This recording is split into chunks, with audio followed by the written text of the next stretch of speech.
இலக்கிய சீரியலில் இன்றைக்கி எபிசோடில் என்னென்ன மாதிரியான சுவாரஸ்யமான விஷயங்கள்லாம் நடக்க போகுது அப்படின்றத பற்றி தான் நாம் இந்த வீடியோவில் பார்க்க போகிறோம். இப்போ தான் நீங்கள் ஃபஸ்ட் டைம் நம்ம சேனலுக்கு வரீங்க அப்படின்னா மறக்காமல் லைக் பண்ணுங்கள், ஷேர் பண்ணுங்கள், சப்ஸ்கிரைப் பண்ணிவிட்டு பாருங்கள்.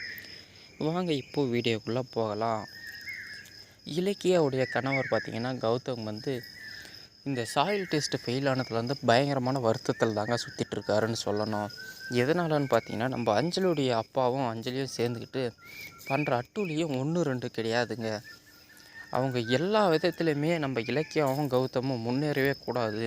இவங்க முன்னேறிட்டால் நம்மளுக்கு அந்த சொத்து கிடைக்காம போயிடும்.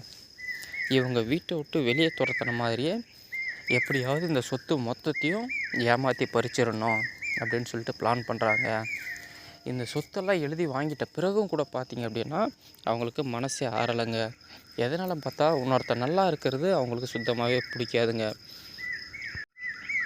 எஸ்எஸ்கே பார்த்திங்க அப்படின்னா அவருடைய இன்ஃப்ளூயன்ஸை பயன்படுத்தி அவனுக்கு இருக்கிற பணபலத்தை பயன்படுத்தி அவங்க அந்த சாயில் டெஸ்ட் எடுக்கிற அதிகாரியை பார்த்திங்கன்னா கரெக்ட் பண்ணிட்டாங்க.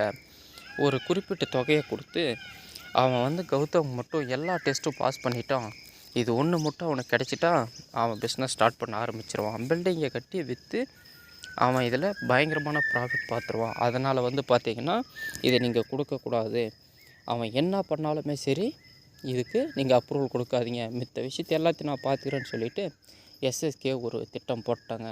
இதெல்லாம் தெரிஞ்சுக்கிட்ட நம்ம கௌதமுடைய மானசீக குரு பார்த்திங்க அப்படின்னா நேராக வீட்டுக்கே கிளம்பி போகிறாங்க. நேராக வீட்டில் போயிட்டு இதுக்கெல்லாம் நீ கவலையே படாத, ஏற்கனவே பார்த்தீங்கன்னா இந்த சைட்டுக்கு அப்ரூவல் வாங்கியிருக்கு, இதை வச்சு நீ பிளானை ஸ்டார்ட் பண்ணிக்கோ, நீ எதுக்கும் கவலைப்படாத, நான் இருக்கும்போது நீ எதுக்காக கவலைப்படுற அப்படின்னு சொல்லிவிட்டு ராஜசேகர் நேராகவே பேசுகிறாருங்க.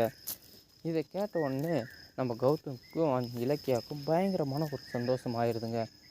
இத்தனை நாளாக எங்கள் சாமியே போயிருந்த நீ எப்பயாவது வந்தையே, அது வரைக்கும் சந்தோஷம்ன்ட்டு நம்ம கௌதமுடைய மனசில் ஓடிட்டுருக்குங்க. சரி, ஓகே, எப்போ சார் வந்தீங்க அப்படி இப்படின்னு சொல்லிட்டு நம்ம உடனே புதுசாக கேட்குற மாதிரி நம்ம ராஜசேகரை உபசரிக்கிறாருங்க.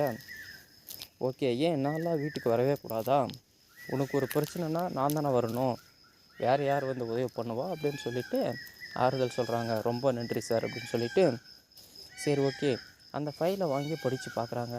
படித்து பார்க்கும்போது தாங்க தெரியுது, ஓகே, இது எல்லாமே பர்ஃபெக்டாக இருக்குது சார், இதை வச்சு நான் கண்டிப்பாக மூவ் பண்ணிக்கிறேன் அப்படின்னு சொல்லிவிட்டு கௌதமும் சந்தோஷப்படுறாருங்க.